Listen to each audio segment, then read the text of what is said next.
Welcome to A Feminine Conversation, a space where I speak with women from many diverse backgrounds, learn about their experiences in life and how they have shaped themselves and the influence of diversity on their lives today.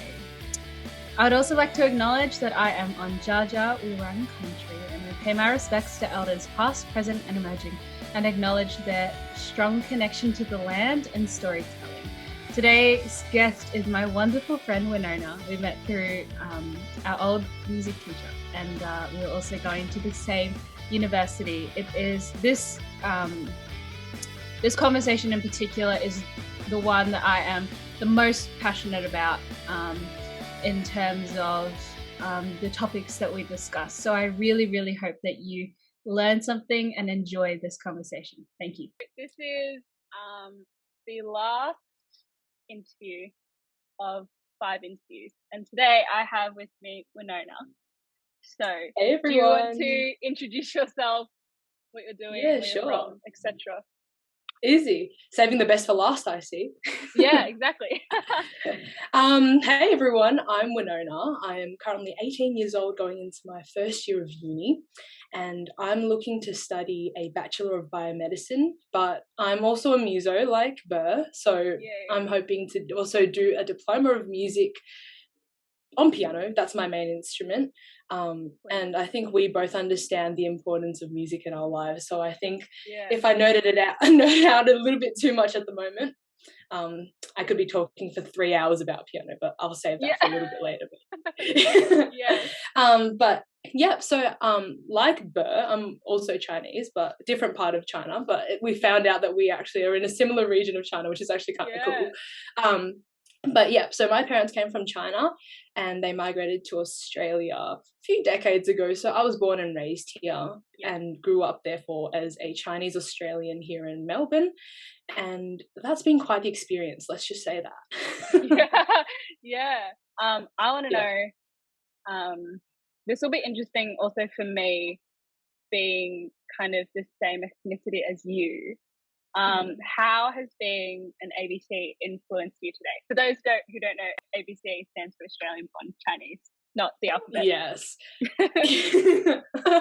I used to always think it was the alphabet, and I was like, Mum, what are you talking about? She goes, I'm literally talking about you, but yeah, for real. Because like literally I was at the age of like 12 or 13 and my mum was like, you know, you're an ABC. I was like, I learned ABC when I was like 2 or 3. Why are you like bringing this up now? Right?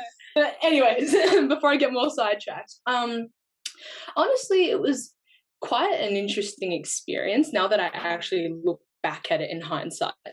At the time, like obviously everything just felt normal because it was in the moment. Growing up, especially during primary school, I felt like I had quite a nice little community because I had a lot of friends who had the same background as me, and therefore we didn't really have like a barrier. We kind of understood each other, and it wasn't like necessarily a language barrier because like English is my first language and we could talk, but it was more communicating with similar experiences and having a similar family background. But as I got older and grew up a little bit more, understood the world a little bit more, I realized that, you know, racism is very much a real thing, even if you're born and raised here, even if you have an Australian accent. People who choose to be racist and people who are racist deep down in their core will be that way no matter what language you speak, no matter how you sound, and no matter what you look like, as long as you don't look like them. And honestly, that was quite a tough lesson for me to learn, because growing up I didn't really experience too much of that myself, but I know for a fact that my parents have and a lot of my peers have. And you know, you see all those news reports and articles about racist attacks against Asian people, and obviously also other communities, like say, you know, the Black community and just pretty much any ethnicity that isn't what the person is.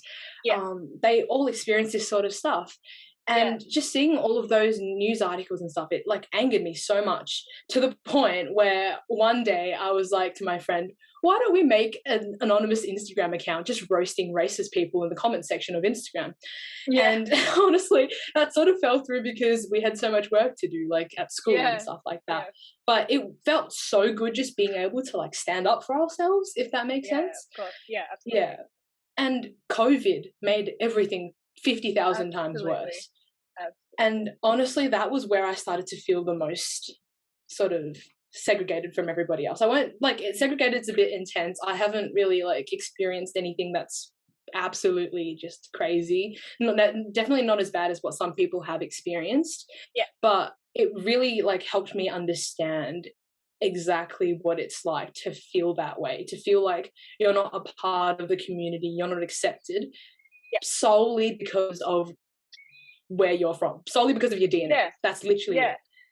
And that's a bit mind-baffling to me because look, I breathe the same air as you, we live under the same sky, yet you're treating me like some I don't even know, some outer space thing. Like what? It didn't make any sense to me. Absolutely. But honestly, instead of sort of shying away from the problem and sort of feeling a little bit disconnected with my heritage, I felt more like empowered and more connected to my culture than I ever have. Like I truly learned to be really proud of who I am, where I come from, the language that I speak, the food I eat, all that jazz. I feel like it came from experiencing this stuff. I realized that I've got to stay true to myself, you know. And I know a lot of other kids who experience similar things, they might not be able to fight back, they might not be able to retaliate. And so by understanding that it's not our fault, we haven't done anything wrong, we should stay true to ourselves, we're also influencing them to feel the same way. And that's why I feel like, especially you, Bo, you're a crazy influential woman already, and you're only 18. So I feel like it's a very important figure for those people, those younger kids especially, to see. Absolutely. Especially in a world like this. So so to answer your question, growing up as an ABC, like it's absolutely been an awesome experience because of my culture. Like, come on, look at the food, look at Chinese food, look at Chinese New Year, mate. The tables, the red pockets, everything's just awesome. But it was also like they definitely threw some curveballs at us. But it just makes us and our culture 50,000 times stronger than it ever has been. And it will continue to be that way.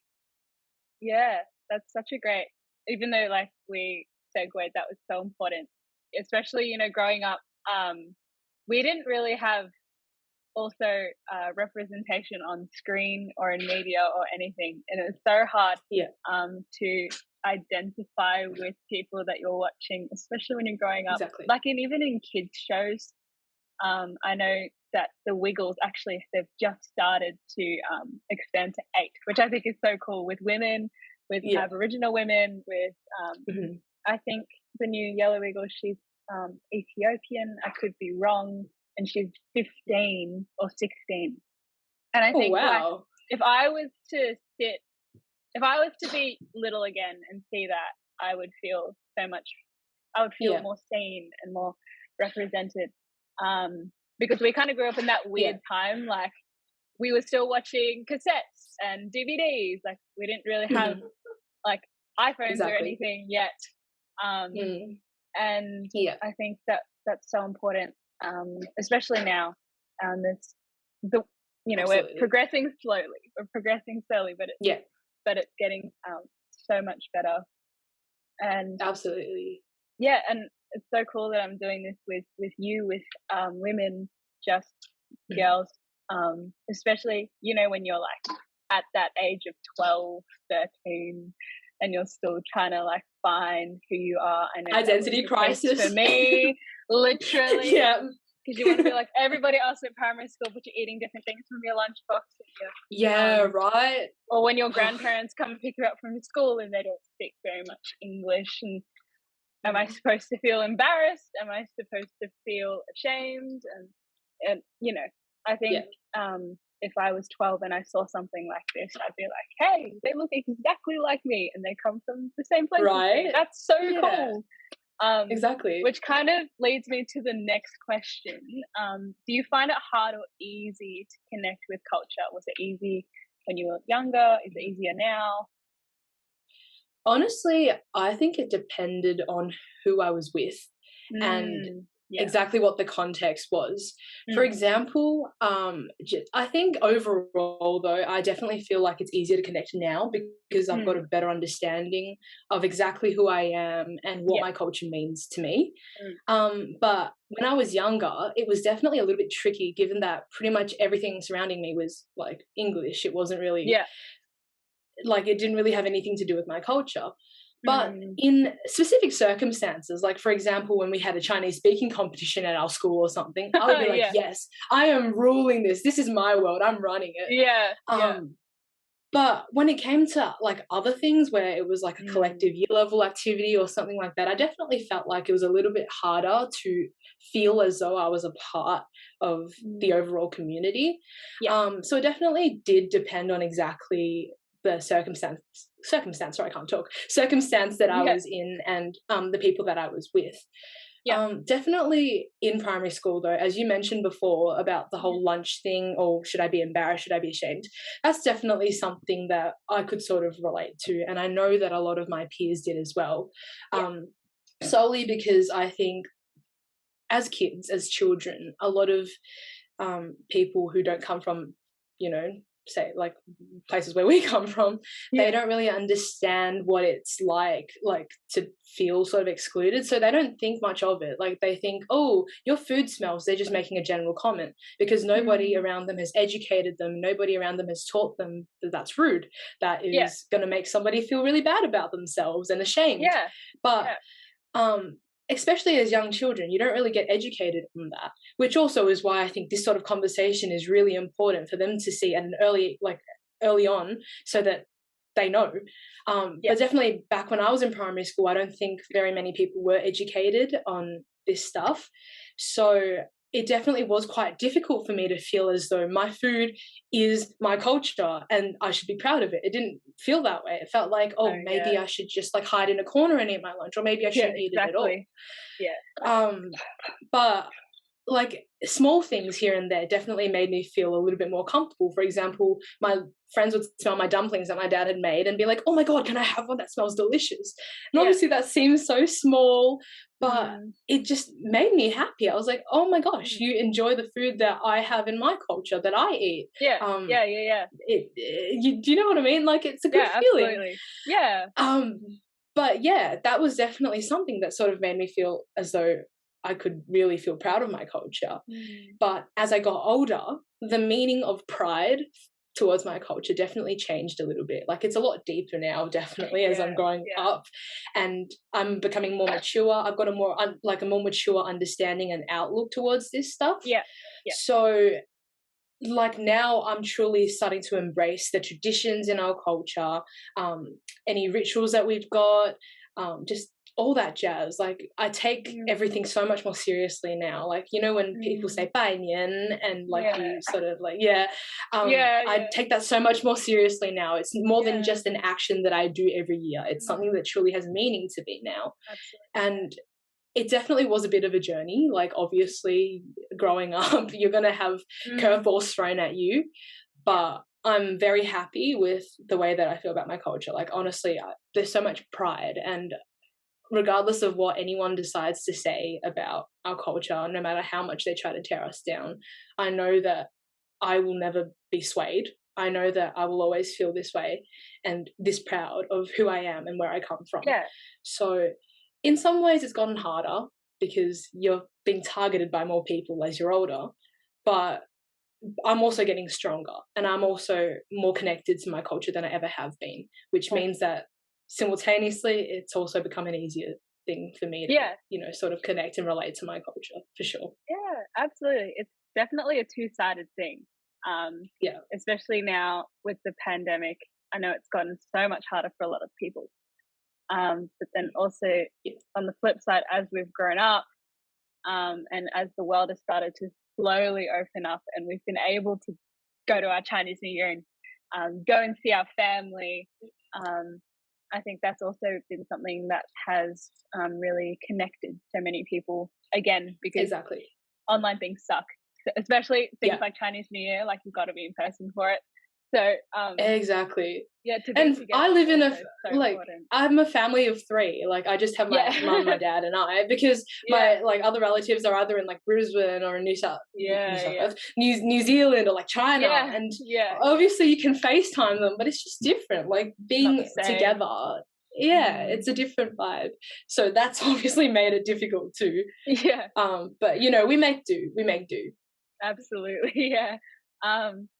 And I think that kind of brings it to a more annoying part of a conversation like this, when you get people asking you all of these things, like, what stereotypes do you feel were harmful to you as a kid, or even now?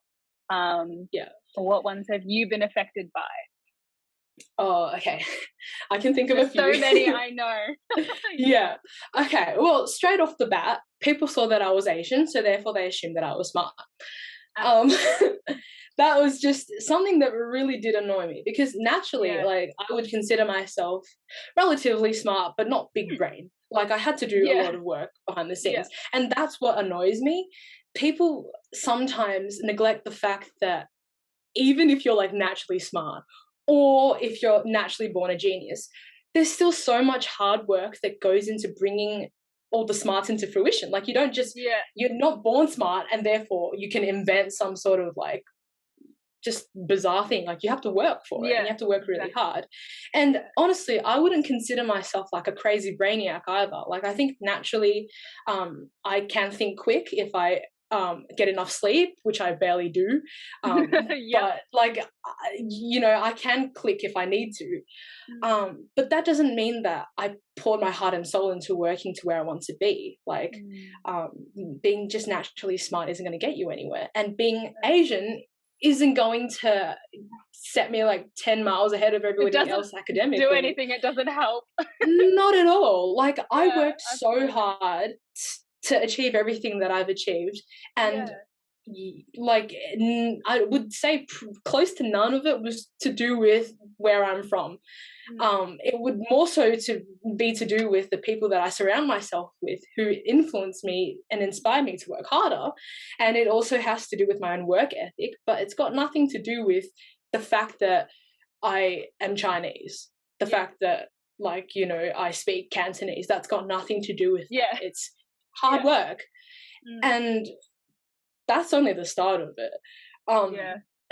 Another stereotype that really frustrates me is when a lot of people just assume that you're going to be a doctor or a lawyer when you're Chinese or, like, Asian or anything like that. And yes, there are so many absolutely incredible Asian doctors and lawyers out there, and shout out to all of you. Like, you guys are incredible, but not everyone wants to do that, and they don't have to. No matter how smart you are, no matter, like, where you are in life, it doesn't mean you have to do something in particular. Just follow your dreams, you know. But apparently some people don't understand that, and they just assume. And it gets a little bit harder for me, because I genuinely do want to be a doctor. That is where I want to be in life. I've always sort of loved STEM. That's always sort of been my area of interest. And I want to take it further by relating it to community service and actually being able to hands-on help people. And you know all about this, BER, but I love kids as well. So ultimately the dream is to be a pediatrician. But a lot of the times when people hear that I want to do that, they say, oh, did your parents force you into that? Was it your parents? Was it your parents? Is it because of the money? And I sort of I sit there a little bit stunned, because I've heard all about the stories of other people experiencing similar things, but I'm like, really? I thought you knew me. I thought you knew that I am a genuine person, that I genuinely have a passion towards this. And I tell them, I'm always like, I've never once stopped to consider the money. Like, money was never the deciding factor for me. Obviously, I want to be able to live with a roof on my head, over my head, and I want to be able to, you know, have a stable income. But what's the point of pursuing luxury if you can't even find true happiness, right? That sounds a bit cliche, but it's honestly so true. And if I feel as though this is a career that I could genuinely find happiness in, and I can make positive change for the community, then why wouldn't I do it? it's not about the money. Like, I could make money in any career if I worked hard and worked smart. Yeah. But I've chosen this because I wanted to, not because my parents told me, not because anyone told me to do anything. Yeah. And those who know me would know that I'm a bit of a stubborn person too. So nothing's going to change my mind unless I truly, from the bottom of my heart, feel as though I should. So I'm always a little bit mind blown by people who ask that to me and say that to me. I'm like, do you want to be a doctor because your parents asked you to? Or like, do you genuinely have that interest? Like, you don't really, it's a very stereotypical Asian thing that you hear a lot. And it definitely frustrates me a lot, especially since I worked so hard to achieve everything I have. And you're just going to sort of discredit all that hard work and just put it on the fact that I come from China. Yeah. Doesn't really make sense to me. Yeah, exactly. But yeah, definitely those two are probably the biggest things that really sort of annoy me. I guess there's one more thing that I've experienced a few times as well. Like some people have said this to me. Yeah.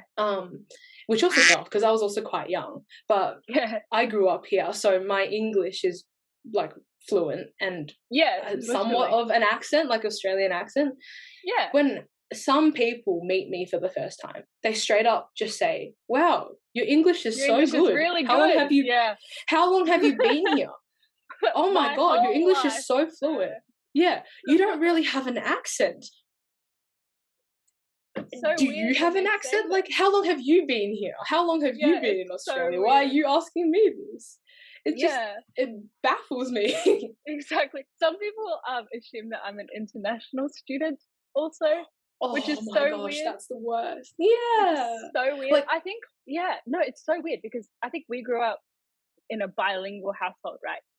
So we didn't, like, our parents don't have Australian, like, bogan accent. So of course we're not gonna have a strong accent, you know. I feel like we both have quite a neutral one. So people like, it's hard for other people to pinpoint if we were born here or whatever. Like, why should it matter anyway? That one, man, that one's a bad one. Like, so what if we were internationals? It's just annoying the fact that you're assuming that we're not from here because we look different. And honestly, I used to just plan out like retaliations in my head. I'm like, if you wanted to tell me to go back to China, then I'm going to tell you to go back to where you're from because you don't look Aboriginal to me. So exactly. Like, I don't. It's just so bad. And also, what enrages me is when people are hostile to your own parents as well. That makes me so mad. Like, I think my mum and I were in the supermarket. I don't know if my mum heard this because she was like busy getting spinach or something. But it was just me. I was like minding the supermarket basket, and some guy just like told us to go back to our country. And I was like, you know, it'd be great. I would love to go back. Right, all the food, it's so cheap. Like, that would be great. I'm in desperate need of a holiday. Was not expecting any, just walked away. So things like that, like, you just sometimes you have to queen. You're an absolute queen for doing it. Have humor in a situation like that, which can be really helpful, especially if you're younger. But when you grow up, you get stronger, right? Yeah, because I was like a fragile kid, man. I just cried at everything, and now it just makes me laugh sometimes. The audacity that people have to say things like that. Right? Now it's 2022. Like, it shouldn't even matter anymore. The fact that they just assume that if you're white, you're Aussie. If you're not, then yeet yourself back to wherever you came from. That just literally. That's also so, like, that doesn't make any sense to me because, like, if you knew anything about Australian history, you would know that the ultimate owners of this land were not white people. So if you have the audacity to say that, then maybe you should go back to like Year 6 history or flick through some history books and educate yourself. Literally. Before even thinking of making any comments like this. And it's just mind-blowing. But I feel like in these circumstances, though, when these things happen, it's actually so important to sort of find people who have experienced the same things, especially if you're younger and you're struggling to deal with it.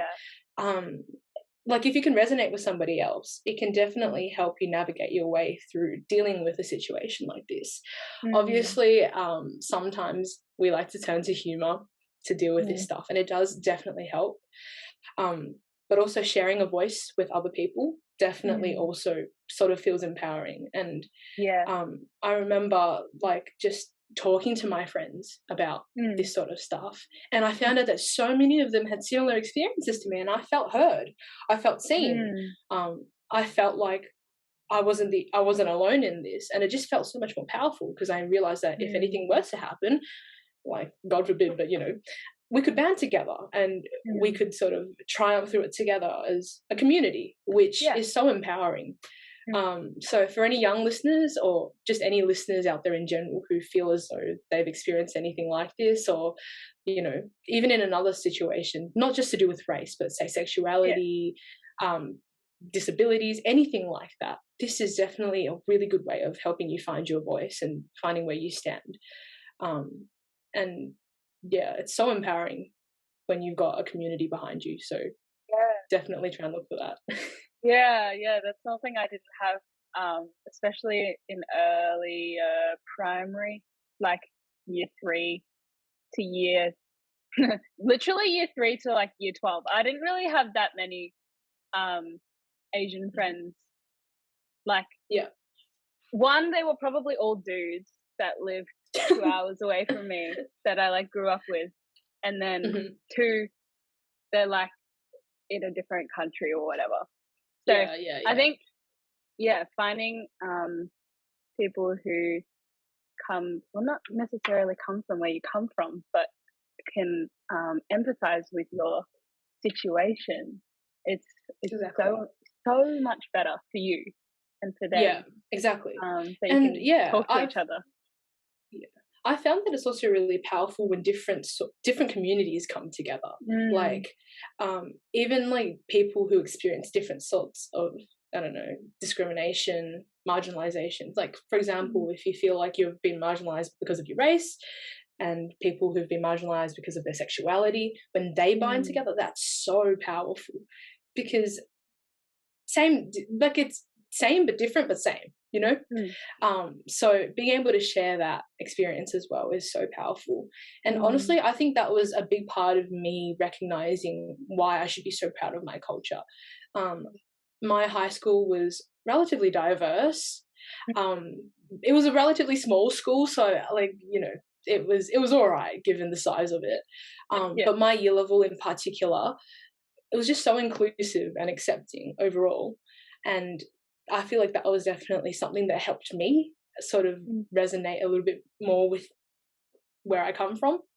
And it didn't have to be other Chinese people, honestly. It could be just people who were part of the LGBT community, or people who had some sort of disability. Like, all of us binding together was powerful. Like, it felt empowering to me as well. I keep saying empowering, but that's such an important word, like, and it comes hand in hand with women, so that's definitely something that I've come to realize as well. Like, you can rely on people who experience similar things, and people who sort of have what you would assume to be different, but in reality it's the same sort of feeling that they're going through. Also a very powerful sort of thing to look for. Did you ever have a moment growing up, or even recently, that you realized that you should be proud of where you came from? Was there like a click moment for you, or was it pretty gradual? Honestly, there probably were a few click moments. I can't really pinpoint exact ones just because they were spaced out across a few years, but there certainly were moments. And I think a lot of them were around times of like Chinese festivals, things like that, like Lunar New Year, or just mid-autumn, just seeing everybody sort of like rush to the grocery stores to buy mooncakes and things like that. I was just like, that's us, And it was definitely something like that. And I was actually, a few days ago, I was watching the Beijing Winter Olympics opening ceremony, and there was a really powerful moment that just nearly made me tear up almost. Like, I didn't, but like, it was so powerful to me. And it was when they were about to raise the Chinese flag, and they were handing it like down towards the pole, and they had like 100 people lined up, and they were all representing the different like ethnic groups within China, as well as people from different statuses like the military, etc., etc. And they were just handing it down, and everybody was touching the flag as though like it was a uniting factor. Like, you know, we're different, but we all like are together. We all, yeah. And that was just such a powerful moment to me. And I can't remember the last time I felt that way. Like in my heart, I was like, I got chills. It wasn't COVID. I swear. It was genuinely just shock factor. Yeah.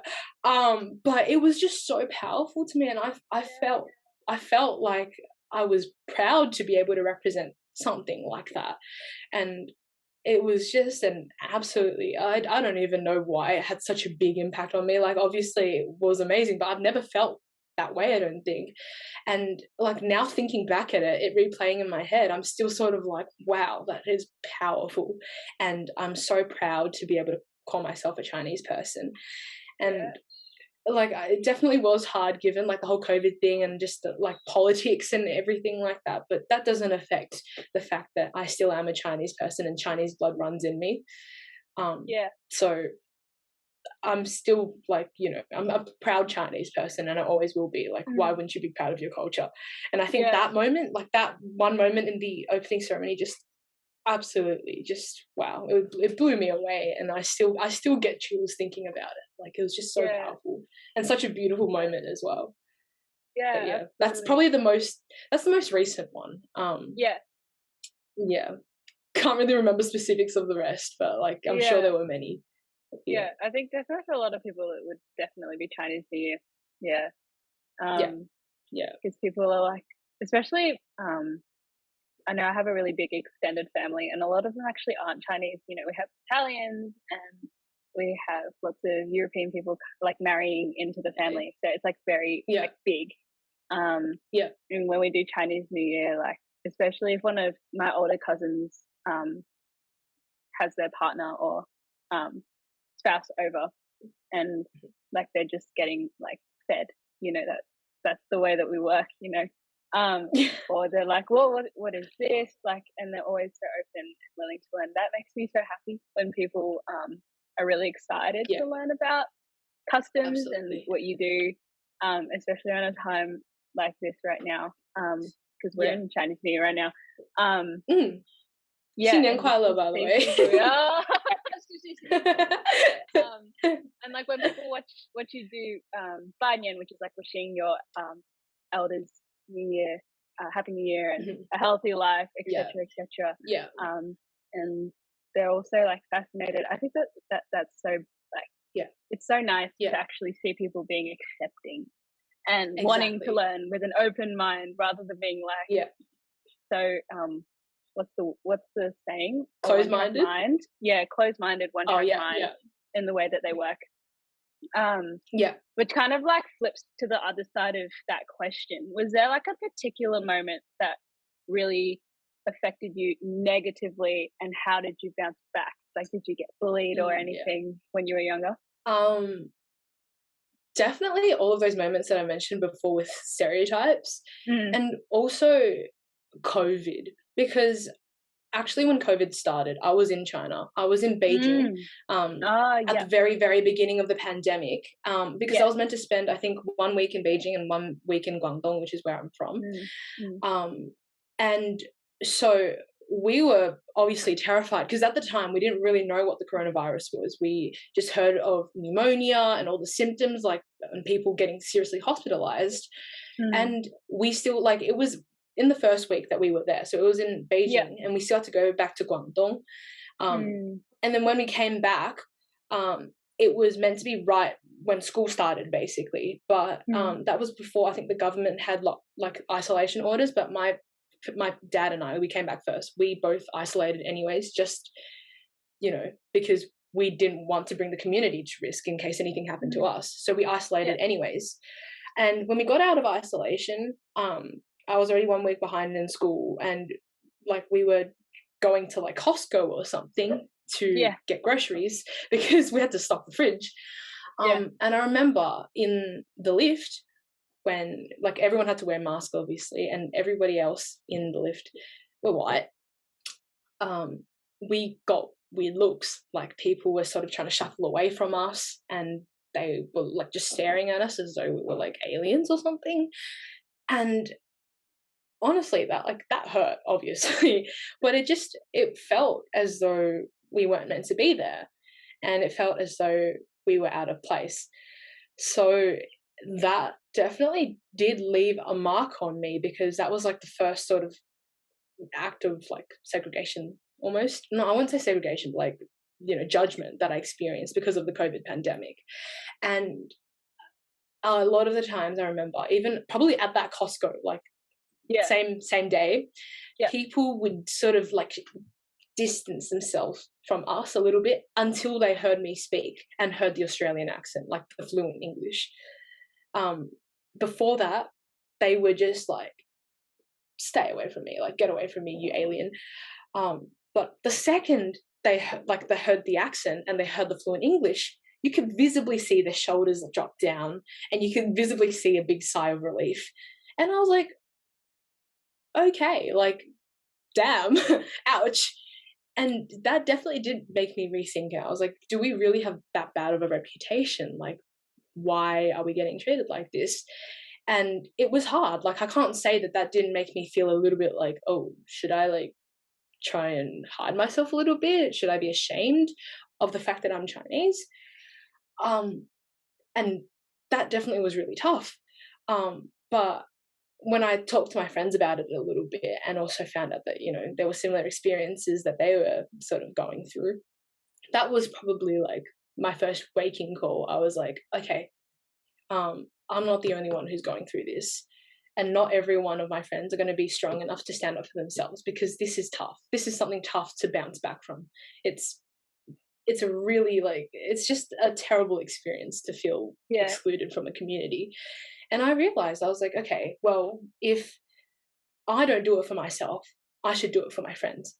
I should do it so that I can help my own community. And so I stopped shying away from the problem.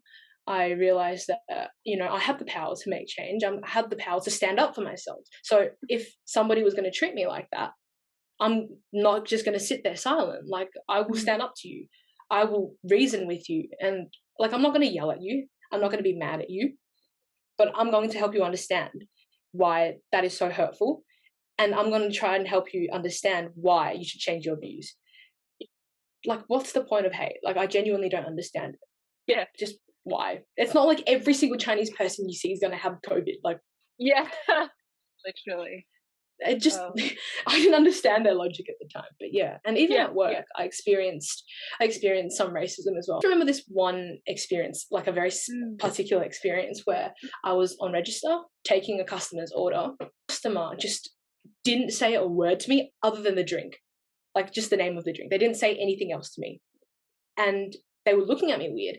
And I was obviously asking them questions like cash or card, plastic straw, paper straw, any other extras. Didn't say a word, literally just shrugged, looked at me weird, or just nodded or shook their head and just looked at me really weird. And it was like, I thought, okay, maybe like you just don't talk, or like maybe I don't know, just some other reason. So I didn't think much of it. But so the register was here and pouring up the drinks right here. It was next to me. So I was still on register next to pour up. And when my white colleague poured up the drink and gave it to him, he was like, oh, thank you so much. Have a wonderful day, to my colleague. So clearly he was... It was racially motivated. He was, because he was looking at me weird. At the time, I didn't want to think it was racism, but just everything added up and pointed towards that. And I was taken back. I was like, whoa. Me? Like, it was targeted at me? Yeah. And that really did, like, I still remember, I can replay it in my head, and I can remember exactly what he looked like, what he was wearing. Like, it left that much of a mark on me, and I still remember it so clearly. But yeah, it's just, that definitely took me back a little bit, and it was a bit hard on me. It definitely took me back a little bit, and I was once again starting to feel a little bit as though I had to shy away a little and almost slightly ashamed. But I bounced back again because of everything I said before. little things will definitely have a little bit of a toll on you, but it doesn't mean that you can't, you know, go back to where you once were. And I did. So, yeah. I have kind of similar experiences. More so for me, it was in school, because my schools, when I was, I think I was 14. So in my class wasn't, there weren't a lot of Asian people in like Chinese people in my class. There were a lot. They had a wonderful Indian community in that class, so they all spoke the same dialect. So they were all really close. I didn't really have anyone who was from where I was from. So, and this new kid came into our class, caused a lot of trouble immediately. Everyone just knew this kid was bad news, and came straight for me. I was the only Asian kid in my class, Chinese kid in my class. Harassed me, harassed my friends. I went to the principal. She didn't do anything about it. She said it would be a good life lesson for me, which it was. Now you that don't I'm 18, say that looking though. back, not you don't say that. Who's emotionally fragile. Wow. 14-year-old, and it just got so bad to the point where I think he said, I don't even remember what he said. That's probably like the weird. My therapist was talking to me about this, like the brain flips when you're in a stressful situation. So it was definitely the freeze. So I don't remember what he said, but he said something not incredibly kind. And so I think I just remember I just cried, and like all of the girls in my class like made a circle around me, so like I was in the middle. And so to have like that was so nice, actually, for the first time. I'm sorry that happened to you. That's awful. In weeks. And I think that was also like, it was simultaneously the worst year of my schooling, but it was also simultaneously the best, because like 2 weeks after that, I got the lead in the school musical.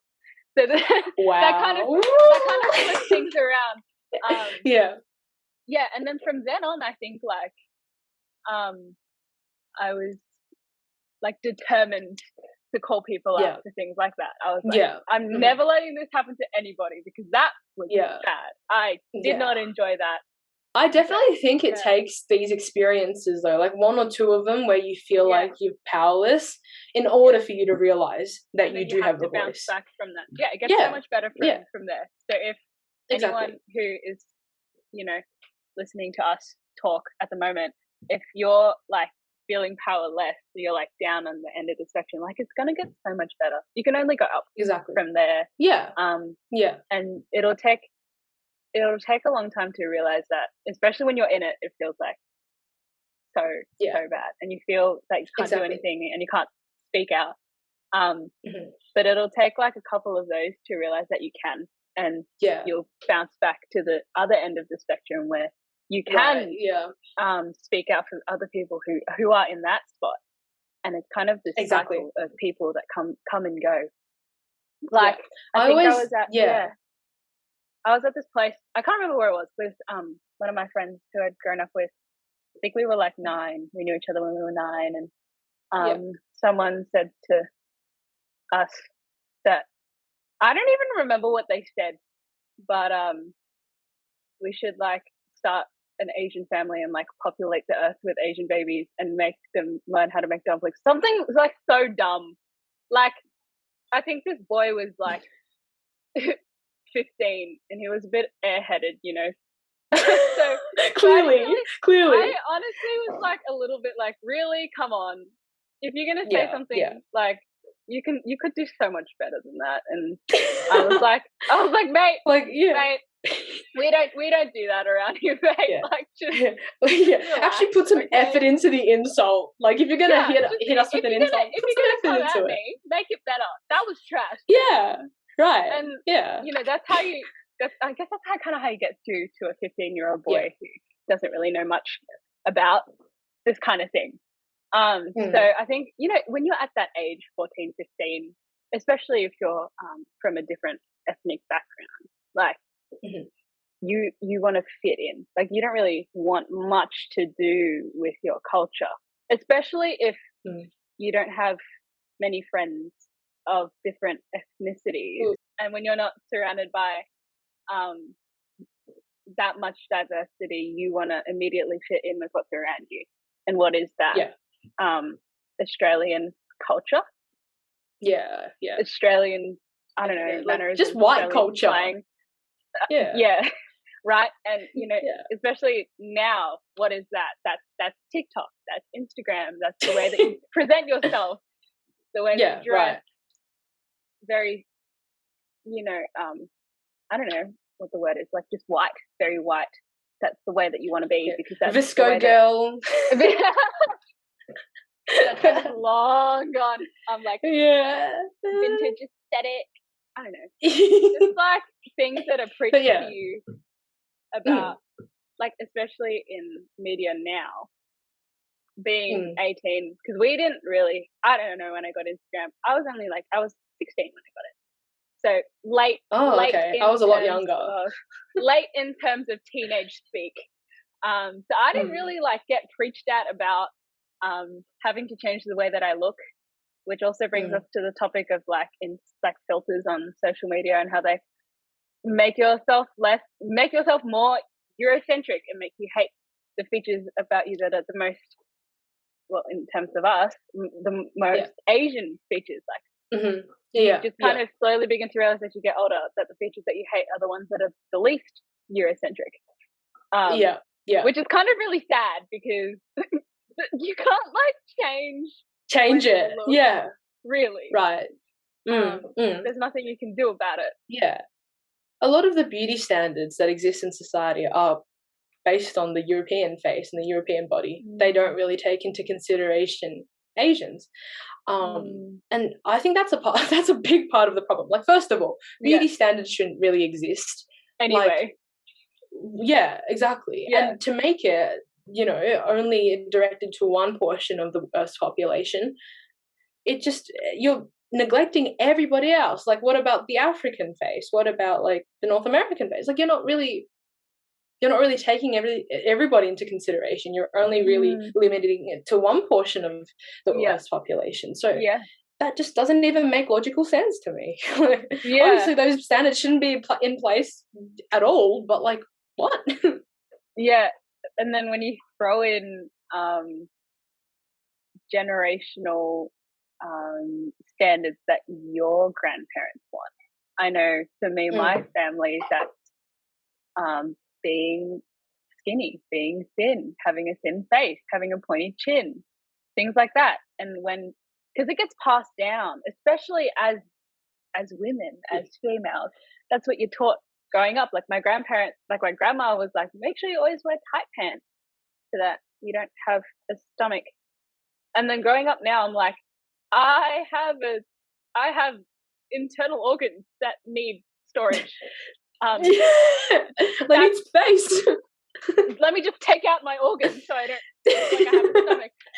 It's completely absurd. It's completely absurd. And of course, I've had my bad patches throughout being a teenager and going through all those changes that your body, like every girl does. But when you throw in that generational cultural want to appear a certain way, that makes it even worse. On top of Eurocentric beauty standards. Exactly.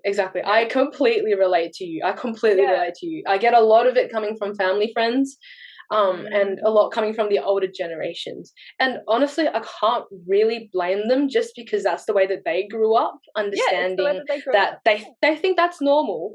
And I can't really blame them, but it's more so that I'm trying to change it for the future generations.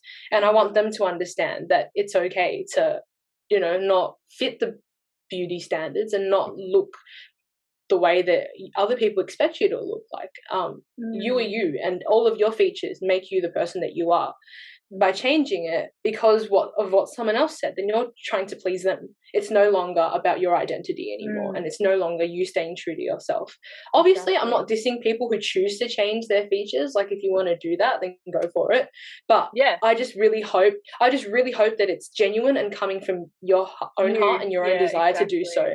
If it's because somebody else bullied you into it or bullied you into thinking that you don't look beautiful, that's another story. And give me their name, give me their address. I just want to talk.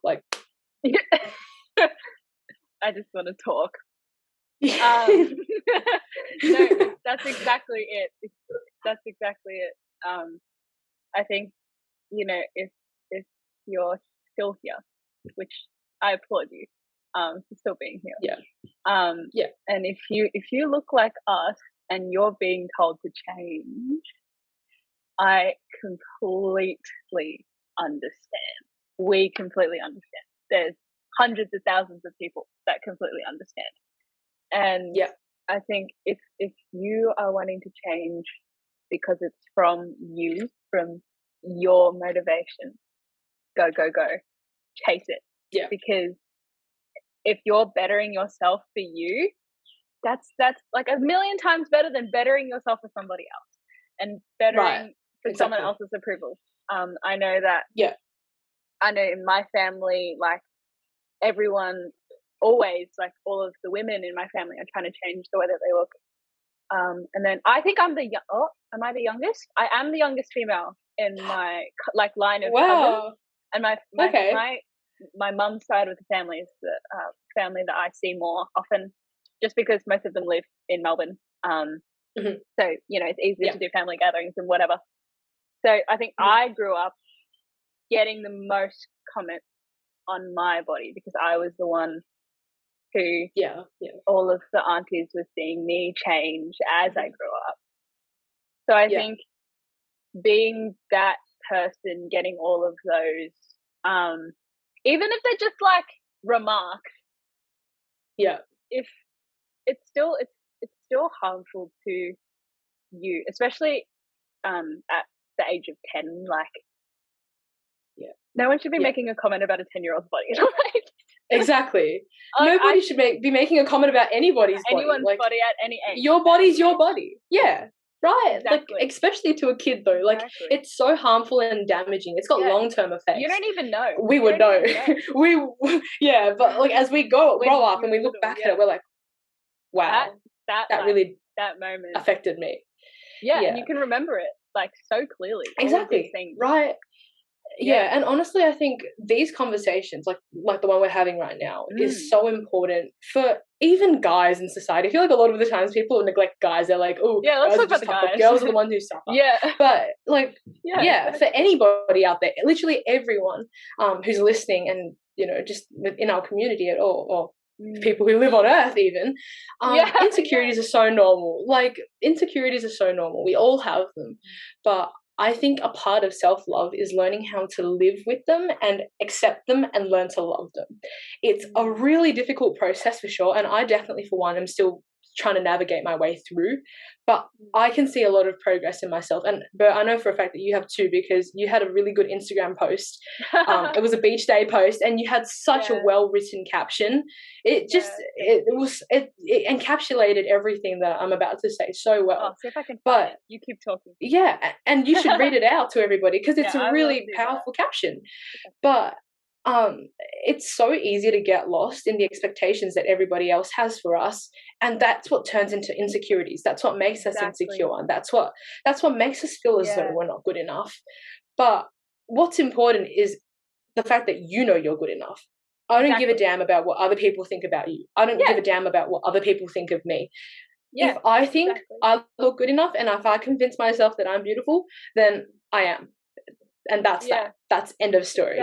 So the journey to overcoming all of those expectations and all of those insecurities is to tell yourself and help yourself realize that you are beautiful.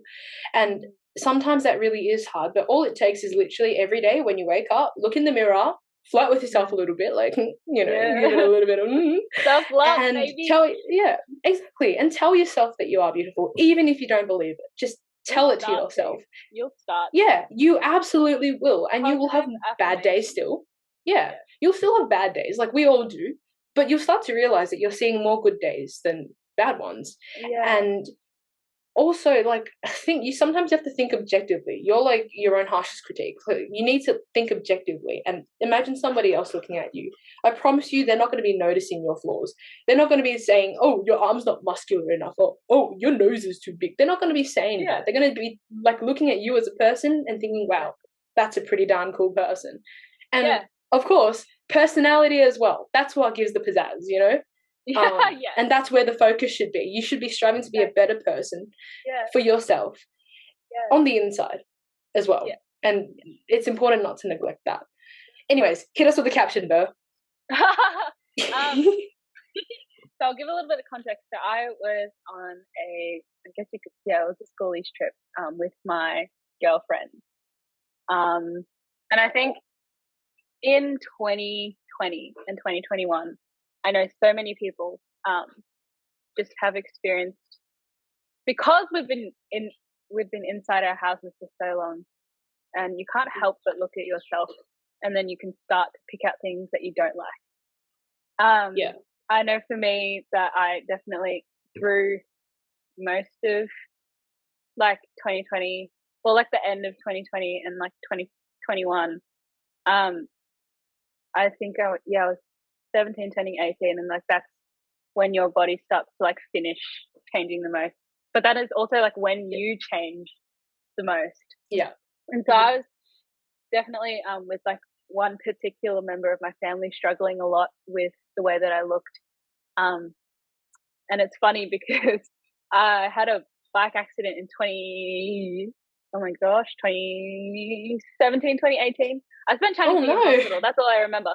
And so then that was like, it that bad? A lot of things. Yeah, I split my knee open, basically. Yeah, 29 stitches. Oh my goodness! And I was in Royal Children's for a bit. But that's like context to something else. And then like not recently, 2021, I went to get a blood test, and then I got the blood test, and I sat down in the car and cried because in the Royal Children's, I think it was one of the trainee doctors. I mean, kudos to her. She was really stressed because evidently it wasn't like a pleasant sight to see, you know, a child's knee, just bits flying, split open. Not pleasant. So she tried to get my blood 6 times, I think, and every time she failed, so they had to get someone from the ICU to do it. So then naturally, I've always had, like now, I still have a little bit of apprehension around the blood test because I'm like, oh, like what if she has to like dig around inside my vein? Like it's not a pleasant feeling, you know. If you've ever gotten a blood test, it's just like you sit there and you can't do anything. It's so bad. Like thinking about it now, I'm just like, ugh. So then Mum's like, I think you need therapy because I still haven't gotten back on a bike, right? I think my little brother is the only person who has actually ridden a bike out of the 4 of us. There's 4 in my family: my mum, dad, my little brother, and myself. So then that's how I started going to therapy. But then now I don't even like talk about that anymore. It's like so weird to now think that I've had this amazing resource that has helped me, especially through periods where I was struggling with my food or like the way that I looked. I knew I was getting a little bit of like body dysmorphia, and I think that's in some ways like if you're struggling with that, like some practical things are to turn your mirror around, or like cover your mirrors, because or like reflective surfaces. I know like sometimes you can't do that with like TVs and whatever, but especially like in your own your own personal space, like your own mirrors, your own dressing mirrors. Cover your mirrors, turn them around, wear baggier clothes, and do things that make you feel more comfortable. I know that's what helped me a lot, especially during lockdown, where I was like stuck in my room doing schoolwork all day, because year 12, baby. So you're stuck in your room all the time. And you know, obviously you can't help but look at yourself. So those are like some practical things. But then coming out of that and spending time away at the beach with my friends without this particular member of my family being at home, it was so nice because there was no one making comments about my body. There was no one kind of tearing me down based on what I was eating, the way that I looked, the way that I dressed, etc., etc., etc. And this was the first time I'd worn a 2-piece at the beach since I was like 11, and I bought this like green swimsuit off my own accord for 40% off, by the way, at an outlet. So just ladies. And I think that was when I realized like I've been living in such negative light about myself and the way that I look that I think I should just let it go, because it's so it weighs you down, right? When you're constantly negative being on yourself. So I wrote this thing. It's always a big thing to post your body on social media when it is subject to ridicule and disgust. However, I've realized that it carries me and keeps me breathing, taking me to places I treasure, in brackets, the ocean, and holds my ever-growing and changing soul. I think that's something worth celebrating. Just remember, someone's dream body could be your body. And so with that to celebrate, I will dance and I'll be free. And I think that's like freeing when you realize that it doesn't matter anymore. So like so well external written. opinions, thank you. External opinions from, we've covered a lot, from your body to the way that you look to where you come from. Like external opinions shouldn't, they will influence you in some ways, but when you realize that it shouldn't matter to you, and when you realize that you should acknowledge that it hurts you, don't block it out, please, for the love of God, do not bottle your feelings. Please acknowledge definitely them, don't.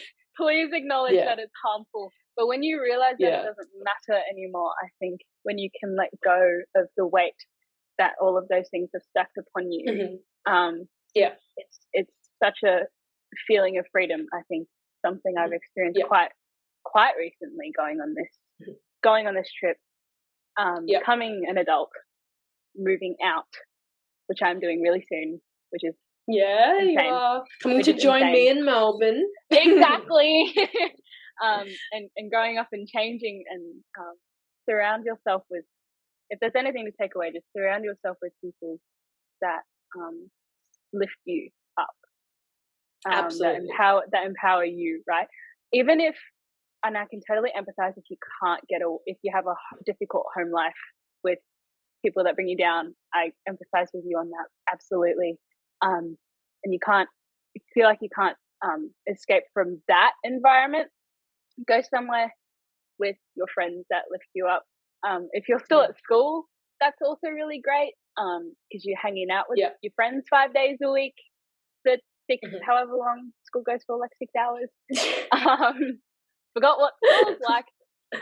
Or if you're at uni, do the same thing. If you're at work, do the same thing. Just find people that empower you, because it's so important. Which brings me to the last thing. We've gone like all around, which is great. But what's something that you find beautiful about where you come from? I think probably the community. When everybody comes together and say, like, usually it's for a festival, but like when you all celebrate the same thing and appreciate the same thing, it's such a wonderful feeling. And obviously, again, with COVID, it was quite difficult. But of the times that I've gone back to China or seen my relatives in other parts of Australia, it's been so nice to just spend time with my family, really, and celebrate things together.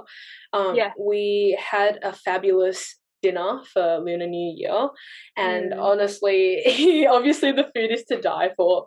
But just being able to have that spiritual connection almost with your relatives and just ancestors, things like that, that's also something really beautiful. And honestly, I wouldn't consider myself a very spiritual person. Like, I definitely wasn't, but I've become more spiritual. I'll say I'm still not like entirely, I'm not, but I used to not be at all. But this was especially important to me during BCE, actually. Right before every single exam, I lit, what's it called, like incense, like, those incense candle things. I lit 3 of them before every single BCE exam that I had done, and I would just like sort of mutter some affirmations and sort of like just ask for a little bit of help from, like, my ancestors and all of that. And I've never done that before. Never ever have I like truly sought help that way. And I wouldn't even consider it like help. It was just more so for myself to connect with my culture and connect with, my family. And whether or not you believe it, like believe in, someone being up there to help you or not, it was just really nice to be able to have that moment where you truly resonate with your culture. And I did that before every single exam that I did. And I did it before ATAR day as well, because I was just like, I need as much help as I can get. I was like, I love this how year has been much really you were rough. into it. Yeah, I was so into it. funny. I did it before every single exam, and before every single exam, I ate a fortune cookie, as well. Oh, that's just so cute. I love fortune cookies. They taste so good, and the fortunes usually are just something random. But like, I was like, something really silly. I'll do one. I'll do it anyways. Yeah, I'll do it anyways. And look, it really gave me sort of like a safe place, and it was a really nice feeling to feel that way, I guess, to feel safe and to feel calm and at peace, which was really nice, especially given that last year was a bit hellish. And we'd gone through so many twists and turns. It was just a really nice way to just bring it back, I guess. But it was really nice. So yeah. yeah. I think for me, mine would be actually going back to Malaysia. That's where my mum's family is from. Okay. And they keep a family tree, like a book. Because my brother was joking, he wanted to get one of those ancestry DNA tests. And then my dad was like, I want to do it too. All you'll find is Chinese. That's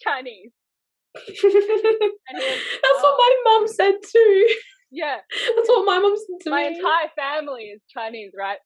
And that's all you'll find. That's all you'll find. Because my brother was like, oh, that's really disappointing.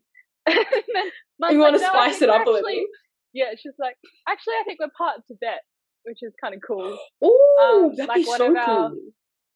however many great grandparents, he was like the chief of a village, which I thought was really dope. Whoa, that is cool. Sick. Damn. Because when like, I don't know, I think this might just be like a Asian thing when you joke with your white friends about like, how they're always like, I'm part like Scandinavian. I'm 0.25% this. And it's like, and then they ask me, and I'm like, I don't know. Can't relate. Yeah, I'm literally, I asked that exact question to my parents. I was like, I want to do a DNA test. Like, what if I'm like 0.00025% Korean? Like, how cool I could, like, that'd be pretty darn awesome. Yeah, but, I know. they said I'm 100% Chinese. But, I mean, I still kind of want to do it though. Yeah, me too. We should do it one day and just see what happens. Probably it's expensive though. I'll save up some one day to save up for that test. That reminded me like really funnily of like a Try Guys video. Where I know which one you're talking. Yeah. And Eugene is like, I am totally 100% Korean, and then he ended up being like a quarter Chinese or something. Passed away. I feel like also if I got a result that was like unexpected, I'd probably have an identity. Yeah, so would I. Oh, but I love that video. I love the Try Guys. I want to know. But it's so funny. You know what? Speaking of the Try Guys, I know this interview's a bit long, but like Eugene, what an icon! Like the Asian representation. If we can talk about like, let's just talk about people now that you feel represented by. I think that's a great way to end it. Aquafina. Yeah. I love her. I think I watched Shang-Chi for the first time, like on my own in my room, and I was like, if I had this growing up, I would literally. It would have been so psyched. I still haven't seen it, but I've heard so many good things. I've heard so many good things. Honestly, this is gonna sound so silly, but Crazy Rich Asians, bro. That whole movie, I was so like, dumb that it took so long to have a movie with an Asian cast. 2019 that came out. Honestly, I think for us too, I don't know if it was the same case for you, but for me, when I went for leadership positions at my school, in the back of my mind, I was definitely like, I want to see more Asian representation. I want to be the one who does that. Yes, I was almost certain that you were like that, and that's why I decided that's why I decided to go for some of the leadership positions that I did, because I really just wanted to be able, like, whether or not it's me making it all about Asian people or not, it was more so that I just wanted to see more representation, so that some of the students could see that, you know what, it's possible to do I anything can that do you the want, same regardless thing. of what you look like. Yeah, regardless of what you look Exactly. like. And I think, like, we've definitely had Asian school captains before in the past, but, like, obviously not nearly as much as you'd see white school captains. And honestly, every single school captain that we've had, though, they've been amazing. Like, they've done a really good job, and like, just they've showed us how to lead. But I wanted to be that for somebody else. Like, I wanted to be a role model for the younger kids looking up to us, and I wanted to do it the Asian way. So, like, I wanted to show them the representation. Absolutely. And that inspiration definitely did come from a whole bunch of Asian celebrities out there, and just Asian representation in the community. And I didn't realize how much of an impact that would have on me. And once I did realize it, I was like, I want to do the same for other people. And I guess that's also why I'm also doing this interview with you as well, because I want other people to realize this. But that's totally it. Yeah, I got to do so many cool things because of me going for leadership. I think my favorite was I did like a couple of TV ads for my school, and I had a couple of parents stop me on the street and be like, "My kid was so happy because there was someone that looked like them on the TV," and I was like, "That's so sweet." I know, and sweet. And I got to meet the kids, and they were like, "Oh, so you're on TV," and then all my school friends are like, "Your ad was playing like 5 times in 20 minutes. I couldn't escape you. You were just in my house." That's so sweet. Things like that, I think, also make me feel good as well. Absolutely. Find people that you can look up to. I know for me, that would be watching lots of movies with people who look like me in them. I know Shang-Chi was a big one for me, actually. Growing up, I was like, "So I've heard. That's sick." And also, I think I was watching an interview with Simu Liu, who obviously was Shang-Chi, and he said that he brought up a really good point. He was like, "I was so happy to be a part of the MCU, but then I also, on the flip side, didn't want people to think that Asian superheroes can only do martial arts." Fair enough. We can do other things. We can do other things too. And I was like, that's a good point. And also, that is a good point. When if you're like younger, maybe not Eternals, I take it back. That movie for slightly older people. But if you're looking for one, that's also a good movie. But like